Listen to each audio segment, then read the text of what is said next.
ये है उग्रवादी संगठन, ये क्या है? उग्रवादी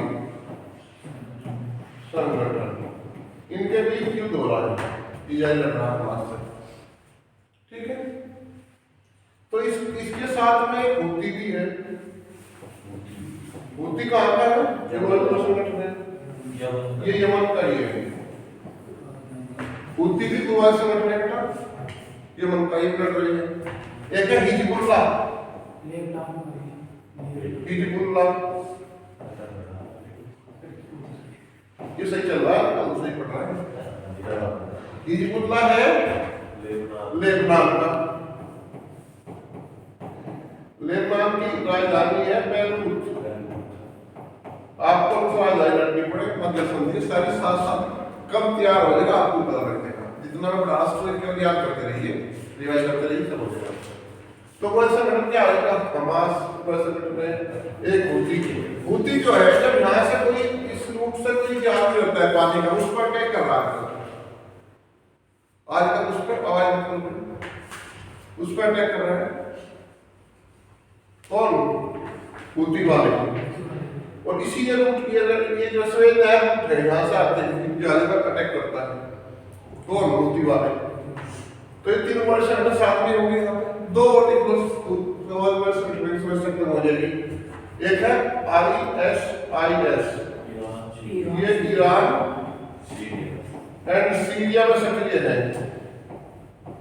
ईरान और सीरिया में, इराक में, इराक और सीरिया में, क्योंकि ISIS की फुलफॉर्म ये है Islamic state in Iraq and Syria. Islamic की फुलफॉर्म बेटा ISIS की Islamic state in Iraq and Syria, Islamic state in Iraq and Syria. ये कहां पर वो है? ये इराक और सीरिया में। इराक की राजधानी बताइए, बताओ बेटा। ईरान है तेहरान, इराक की बगदाद। इराक की राजधानी बगदाद, टिग्रिस नदी किनारे, बेटा ठीक है। और सीरिया के दमिश्क, सीरिया की है दमिश्क। बगदाद और दमिश्क दोनों को खलीफा के शहर कहते हैं। इसकी तो होगी बगदाद, बगदाद इसकी है दमिश्क। क्या ये राजधानियां, और दोनों ही खलीफाओं के शहर, खलीफाओं के शहर। कौन?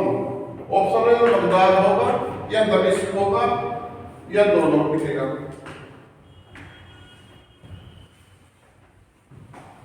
जो इराक में बगदाद किसके नाम है? टिग्रिस के। और एक नदी दजला फरात, एक नदी है दजला फरात। इन दोनों नदियों के बेसन में वहां पे मेसोपोटामिया सभ्यता थी। मेसोपोटामिया सभ्यता प्राचीन सभ्यता को आती है, जिसका हमारी सभ्यता से व्यापार था, ठीक है। मिस्री सभ्यता, मेसोपोटामिया सभ्यता, ये सब सभ्यता बगदाद में पड़ती है। बगदाद तो ईरान के बॉर्डर पे है। कौन सी? मेसोपोटामिया। दजला फरात और टिग्रिस नदी के बेसिन में थी। इराक में एक शहर है जहां पर हुसैन साहब की हत्या कर दी गई थी, करबिला। करबिला कहाँ है? ये जो शिया मुसलमान होते हैं उनका धार्मिक स्थल है करबिला। ये पूरा किस कौन से मुसलमान? शिया का सुन्नी का है, शिया। अच्छा, वह संगठन हो गया। एक संगठन हो रहा है क्या? दो तीन रहेगा तो एक लिख लो, वो जो नाइजीरिया में है, बोको हराम। बोको हराम, पीछे ढेर बोको हराम, बोको हराम, ये नाइजीरिया में है। नाइजीरिया यहाँ पर नाइजर नदी है, उसके नाम पे देश है नाइजीरिया। नाइजीरिया अफ्रीकी देश है नाइजीरिया, दो परम यहाँ का है, ठीक है। नाइजीरिया राजधानी अबूजा, क्या है? अबूजा। अबूजा। नाइजीरिया में हौसा फार्मर है, मुस्लिम फार्मर है, बोलते हैं हौसा। हौसा क्या है? मुस्लिम फार्मर। कहाँ के? जो सिर्फ जो झूम खेती करते हैं। बताओ झूम में खेती करना बताओ। अभी झूम खेती में यहाँ कर दी, यहाँ से पानी आके यहाँ कर दी, आगे जाकर फिर आगे जाकर कैसे करते हैं? एक तो होती है एक खेत आपके पास, उसमें खेती किए जा रहे हैं साथ। एक खेती होती है कि अब यहाँ कर लिया, अगले साल ये छोड़ के यहाँ कर ली खेती, तो अगले साल वहाँ कर ली, अगले साल उसको कर ली। तो झूम खेती बोलते हैं। शिफ्ट एग्रीकल्चर, खेत शिफ्ट करते रहते हैं। Hausa farmer. तो वहां की सरकार ने समझाया उनको कि भाई ऐसे कर लो, ये कर लो। वो कोरम तो है इसमें जो है, इस हिस्से में मैंने अभी बताया है अफ्रीका के बारे में। अफ्रीका को डार्क कॉन्टिनेंट कहते हैं। क्या कहते हैं? Dark continent. इसके बारे में ज्यादा जानकारी नहीं थी लोग के लोग, क्योंकि यहाँ विश्व का सबसे बड़ा डेजर्ट है सारा। उसमें घुसना बहुत को बुलावा देगा, मर जाएंगे। यहाँ घने जंगल है, फिर यहाँ पर रेगिस्तान है, तो रेत जो है बार बार तो दिख रहे हैं कोशिश में। ठीक है, इसलिए इसे डार्क कॉन्टिनेंट कहा।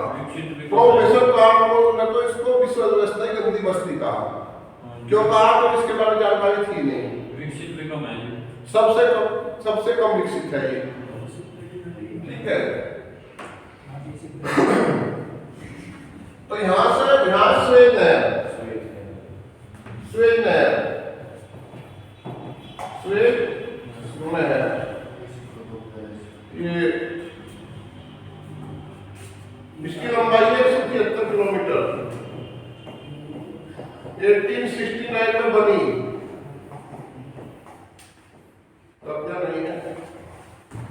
स्वेद है 1869 में बनी। इसका वास्तुकार कौन था? स्वेद है का फर्डिनेंड एलिसेव। फर्डिनेंड डी लीसेव, ये फ्रांसीसी था। फ्रांसीसी ने बनाई थी। वास्तुकार कैसे?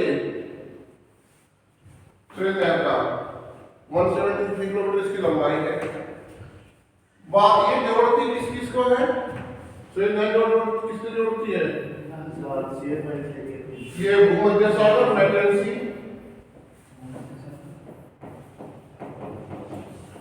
एंड रेड सी को, लाल सागर को इनका जोड़ती है। इसको 1954 में इसका राष्ट्रीयकरण हो गया। ये फ्रांसी कंपनी के पास थी। दिल्ली से फर्डिनेंड एलिसेव। आप ठीक हो बेटा? आप सही थे क्या? कम सही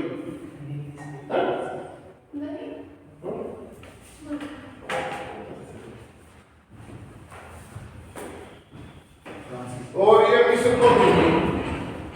अब किसके? मिस्र को। अब फिलहाल मिस्र के पास है। किसके पास में है? इजिप्ट के पास। मिस्र यहाँ देश है ना, मिस्र यहाँ देश है, मिस्र ये देश मिस्र, इजिप्ट बोलते हैं। इसकी राजधानी मिस्र की काहिरा। काहिरा या काहिरा, मिस्र।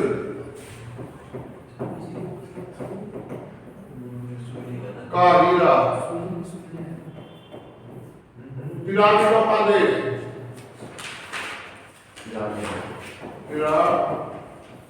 पिरामिडों का देश मिस्र, पिरामिडों का देश।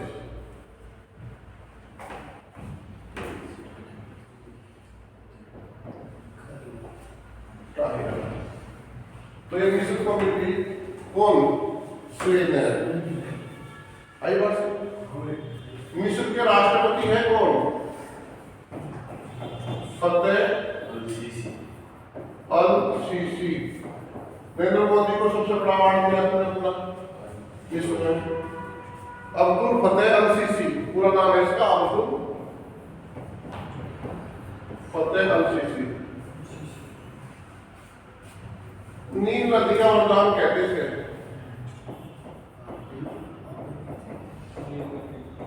मिस्र को कहते हैं अल सीसी को। नील नदी में आसमान बांध है,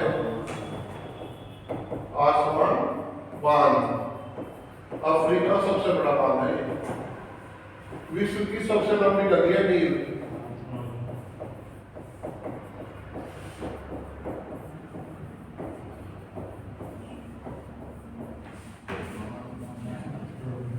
आसमान बांध। आसमान बांध के पीछे बनी झील का नाम है नाइसर लेक।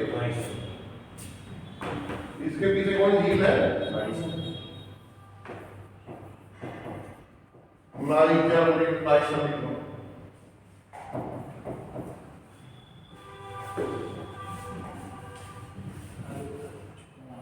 आसमान बांध पिरामिड लोग बने हैं जो ज्यामिति का। नाइजर लेक में कौन झील, इससे बहुत सारी पैरें निकाली हुई है, यहाँ खेती होने लगी। मिस्र जो है खजूर,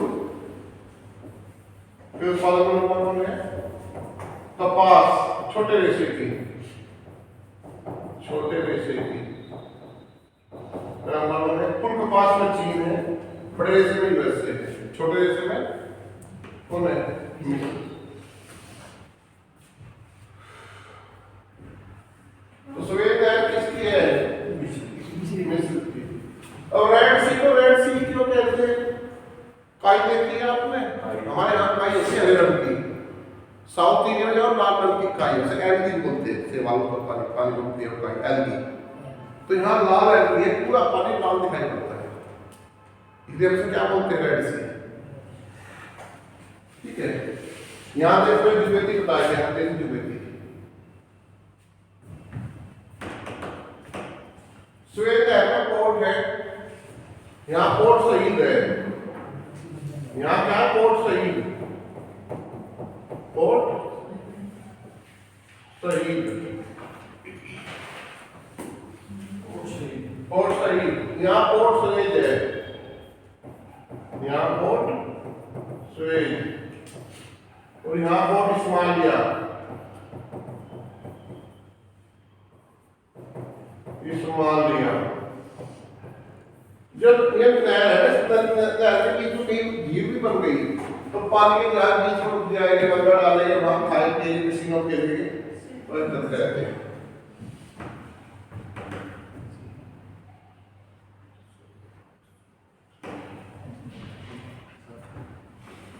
कितने बताया था?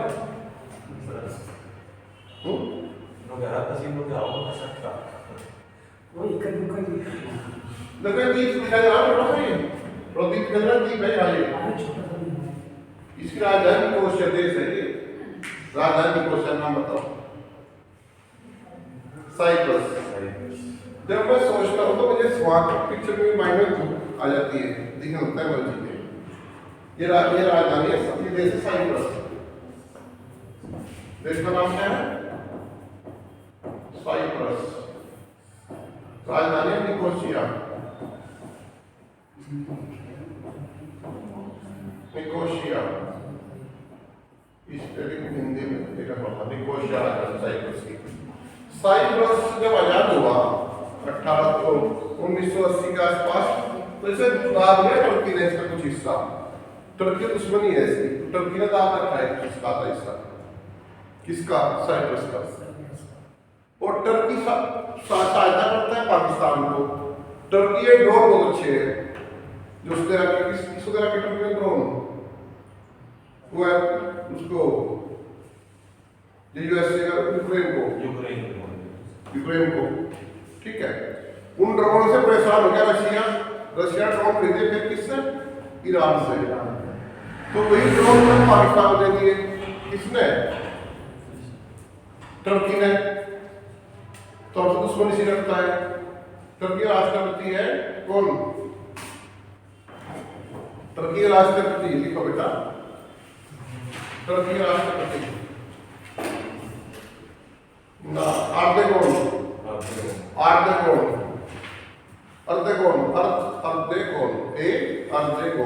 पूरा नाम तो नहीं बता रहा, अर्दोगन बता रहा, बाकी नेट देख कर पढ़ लेना।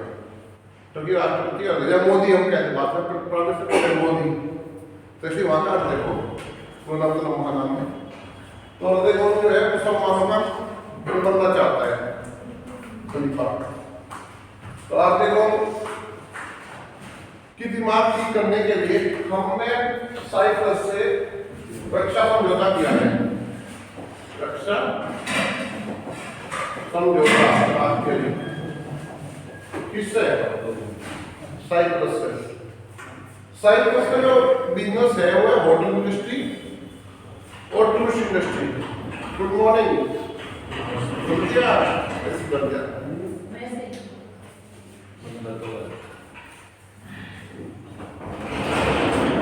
साइप्रस से हमने रक्षा समझौता किया है।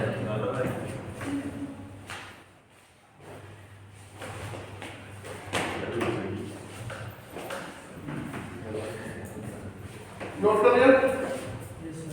सोने में चला रहा है।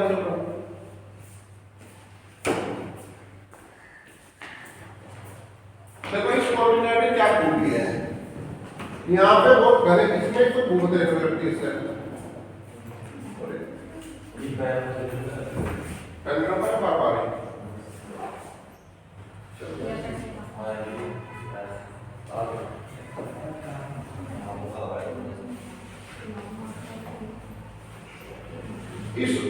इससे तो बोलते हैं इक्वेटर।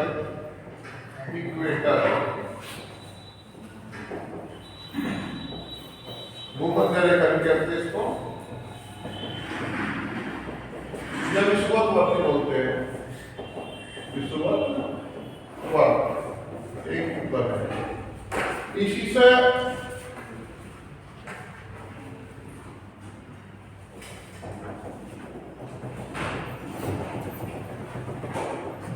कब रेखा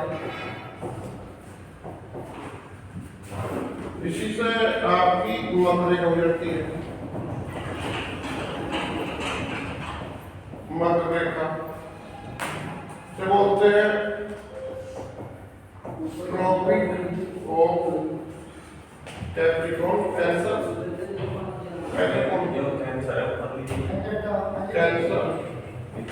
और tropic of Capricorn, tropic of Capricorn. ये एक मात्र ऐसा मार्ग है जिससे तीनों रेखा जाती हो।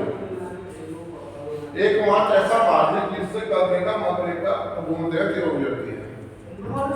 ठीक है। यहाँ पे घने जंगल है, डेंस फॉरेस्ट, विषुवत रेखा बंद।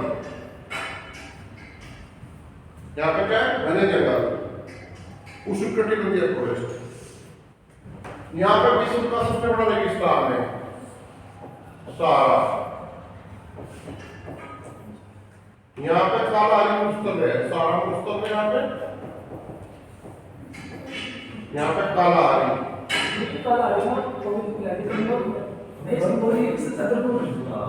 हाँ बताओ, आपको मजा आएगा जब पढ़ोगे, आपको मजा आएगा। यहाँ पे सवाना घास के मैदान है, सवाना घास के मैदान। यहाँ वेल्ड घास के मैदान। यहाँ एटलस पर्वत। यहाँ पे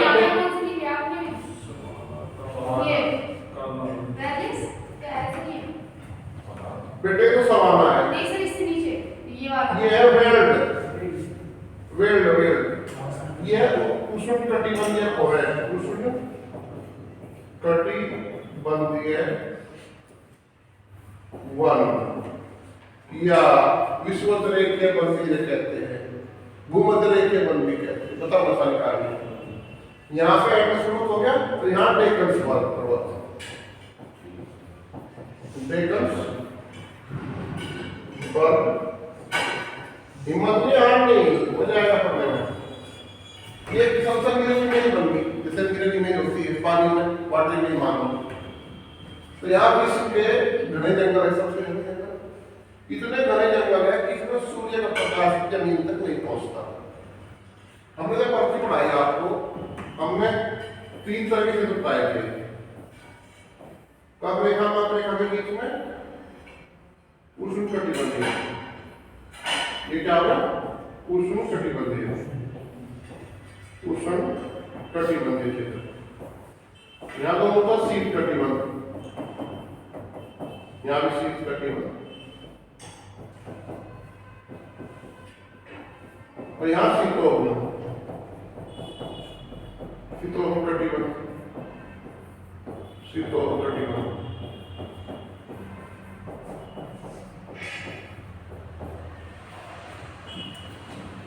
जीवन की जो लड़ाई है वो अपने ही जाओ के बल पर लड़ी जाती है, दूसरों के साथ अर्थ्य होती है, नहीं? तो आपको अपनी जो एम्बिशंस है जीवन के, जो आप बनना चाहते हैं, करना चाहते हैं, तो अपने दम पर करना, अपने पेरेंट्स से, अपने भाई माँ बाप के दम पर। उनका पीछे नहीं बनना, नहीं चूसना। उन्हें पैदा कर दिया, आपके पीछे दे रहे हैं, आप थोड़ा माहौल दे रहे हैं, इतना ही आसान, ठीक है? ऐसे लोग हैं जो मजदूरी में लगा देते हैं बच्चों को, देखा नहीं? मजदूरी लगा देते, पढ़ाते भी नहीं।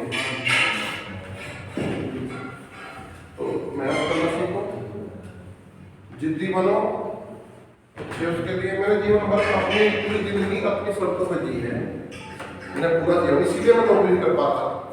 तीसरी नौकरी कर रहा हूँ, 3rd नौकरी मेरी जीवन की, एयरफोर्स में रहा, रिसर्च डिपार्टमेंट रहा, इसमें आता हूँ एजुकेशन विभाग में, इसे छोड़ना पड़ेगा। तो अपनी शर्तों पर जीना है, तो आप में योग्यता जरूर चाहिए कि आर्ट तो बहुत है, अंदर कुछ नहीं। तो अगर आपको ऐसे रखनी है तो मेहनत भी करनी पड़ेगी, और उस जिद का मुझे परिणाम भुगतना पड़ता है, बहुत मेहनत करनी पड़ती है। तो यहाँ उष्णकटिबंधीय फॉरेस्ट पाए जाते हैं, घने जंगल है, इतने डार्क फॉरेस्ट है कि सूर्य का प्रकाश भी जमीन तक नहीं पहुंचता। तो इन जंगलों में खतरनाक तरह के जीव जंतु पाए जाते हैं, जिसमें मगरमच्छ है, रेप्टाइल्स, छिपकलियां है, सांप है, यहाँ पे भालू है, बंदर है, सीसी मक्खी है, ये 30 साल रहता है। सीसी मक्खी है ये, पीसी की, मैं देखा कि लोग बोलते हैं पीसी मक्खी बोलते हैं, ये सीसी मक्खी है, 30 साल है। सीसी मक्खी का है, ये काट देती है, ये काट देगी ना, जहरीली मक्खी है, मर जाएगी। हाँ, जंगलों पाई जाती, यहाँ भी पाई जाती, इंडिया में आ जाए तो बहुत फायदा हो जाए, जनसंख्या कम हो जाए। तो यहाँ पर घने जंगल है, इसमें नदियाँ हैं, झरने हैं, झीलें हैं, दलदल भूमि है।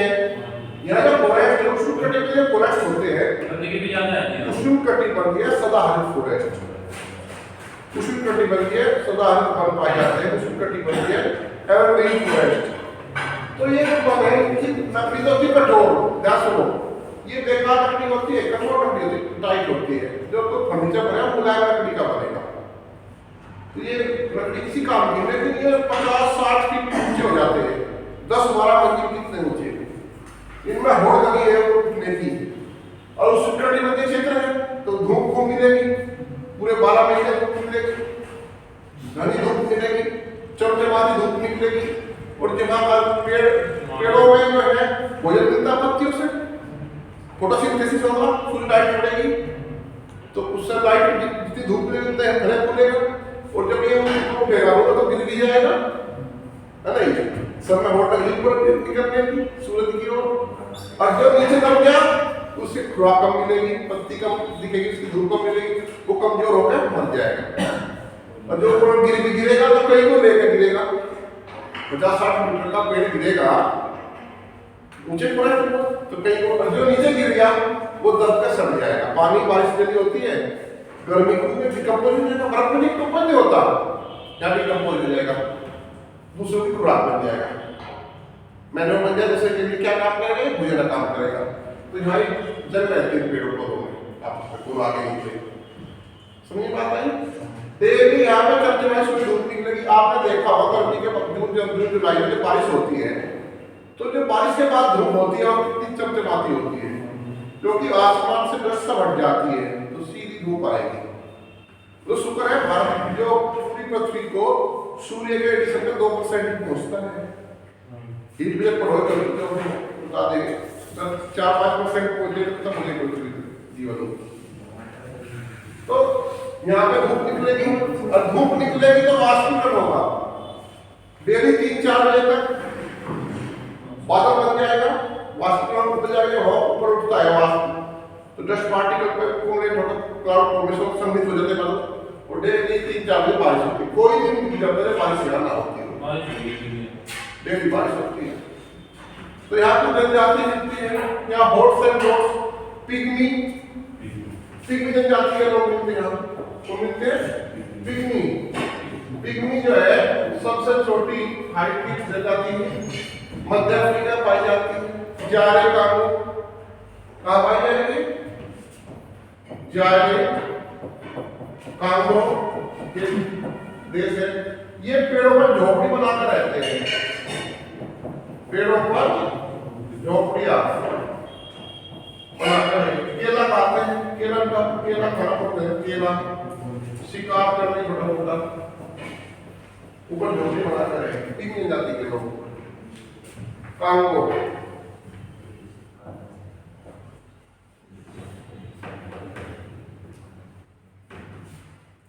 ठीक है बेटा। एक यहाँ हॉट्स एंड डॉट्स जनजाति पाई जाती है। हॉट्स एंड डॉट्स, डॉट तो बहुत पीते हैं और हॉट बहुत ऊंचे है, सब ऊंचे दोनों दोस्त ये छोटे लोगों वाली। यहाँ पे एक नदी बहती है जिसका नाम जारे कांगो है, जो भूमध्य रेखा को 2 बार काटती है।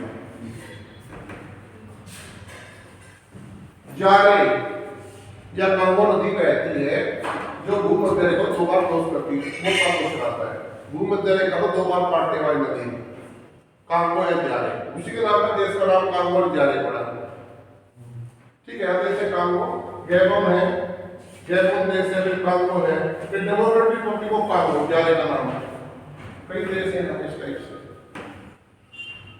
इधर की ओर चलोगे पोलैंड कम हो जाएगा, इधर ज्यादा इधर कम हो जाएगा। तो इधर कम हो जाएगा तो यहाँ पे चलोगे तो यहाँ झील है विक्टोरिया झील, विक्टोरिया